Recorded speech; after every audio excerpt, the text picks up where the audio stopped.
నీ కాటుక కనులు విప్పారకపోతే ఈ భూమికి తెలవారదుగా, నీ గాజుల చేయి కదలాడకపోతే ఏ మనుగడ కొనసాగదుగా.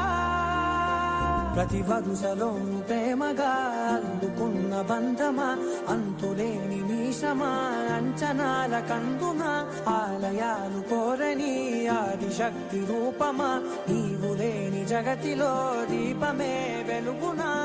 నీదగులాలనలో ప్రియమగు పాలనలో ప్రతి ఒక్క మగవాడు పసివాడేగా. ఎందరి పెదవులలో ఏ చిరునవ్వున్నా ఆ సిరి మెరుపులకు మూలం నువ్వేగా.